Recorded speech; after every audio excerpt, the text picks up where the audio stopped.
بے نمازی کی نظر پڑے گھر میں تو برکت ختم ہو جائے، اور جس گھر میں 4 مرد ہو چاروں بے نمازی، 4 عورتیں ہو چاروں بے نمازی، یہ سارے کی سارے رات کے 12-1-2 بجے تک فلمیں دیکھیں، کامیڈی چلائیں، واٹس ایپ یوٹیوب میں لگے رہیں، اور دن کے 10 بجے اٹھیں، یہاں تک کہ فرشتہ آیا برکت لے کر فرشتہ واپس ہو گیا، اس کے بعد امیروں کے پاس دوڑ کے جائے کہ کمائی ہے مگر برکت نہیں ہے۔ کیسے برکت ہوگی؟ حضور کی حدیث ہے، جو فجر کی نماز چھوڑے گا اس کے چہرے کا نور اللہ چھین لے گا، جو ظہر کی نماز چھوڑے گا اللہ اس کی روزی سے برکتیں ختم کر دے گا، جو عصر کی نماز چھوڑے گا اللہ اس کے بدن سے طاقت ختم کر دے گا، چاہے وہ روزانہ سیب سنترا کا جوس پیتا رہے بدن سے طاقت ختم ہو جائے گی۔ جس کو آپ دیکھ سکتے ہیں آج 18 سال کا جوان بھی ہل رہا ہے، 25 سال کا جوان کا چہرے گال کا گوشت اندر دھسا ہوا ہے، آنکھیں دھسی ہوئی ہیں، اور بہت سارے شادی سے پہلے نامرد اور ہجڑا ہو چکے ہیں۔ مشت زنی نے، اقلام بازی نے، زناکاری نے، گندی فلموں نے اسے نامرد اور ہجڑا بنا دیا ہے۔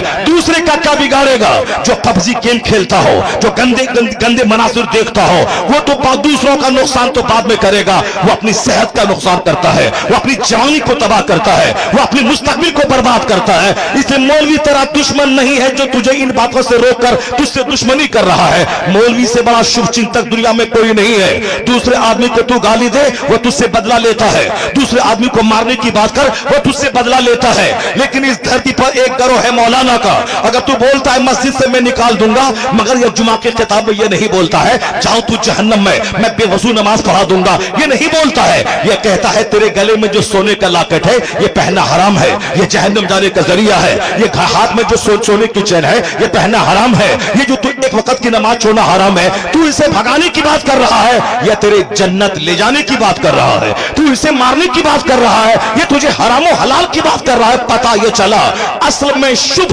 چنتک خیر خواہ جسے کہتے ہیں، تو دشمنی کر، ان کی جگہ کے خلاف ہو جا، اسے بھگانے کی کر، مگر یہ تیرے جنت جانے کی بات کرتا ہے، تیری صحت کی بات، تیری آبادی کی بات کرتا ہے، تو گلیاں سن کر جو تیری رحمت کی دعا کرے، اس در پر نہ کوئی نیتا ہے اور نہ کوئی IAS آفیسر ہے، اگر کوئی گروہ ہے تو وہ علماء کی جماعت ہے جو گالیاں سننے کے بعد بھی تجھے جنت کا راستہ دکھاتا ہے، تجھے جنت کا راستہ دکھاتا ہے۔ یہ واحد گروہ ہے عالموں کا۔ اس لیے خطاب میں کبھی کوئی تمہارے خلاف کوئی بات نہیں کرتا کہ تم چاہے جیسے کرو جاؤ جہنم میں، ہم کو سے کیا مطلب ہے، نماز چھوڑ دو چلے گا، روزہ چھوڑ دو چلے گا، ایسی باتیں کوئی نہیں کرتا ہے۔ وہ ہمیشہ ہماری بدنگاہ، ہماری بدعملی پہ سرزنش کرتا رہتا ہے، تنبیہ کرتا رہتا ہے، بدعملی کی تنقید کرتا رہتا ہے۔ تو میں آپ سے کہنا چاہتا ہوں کہ آج ان علماء کی قدر کم ہو گئی، اس لیے دنیا کی ہوس ہمارے دل دماغ میں زیادہ ہو گئی، اور آج ہمارے گھر کا سب سے کمزور ٹاپک آخرت ہے۔ میڈیکل سائنس کا چرچا ہے، کرکٹ کا چرچا ہے،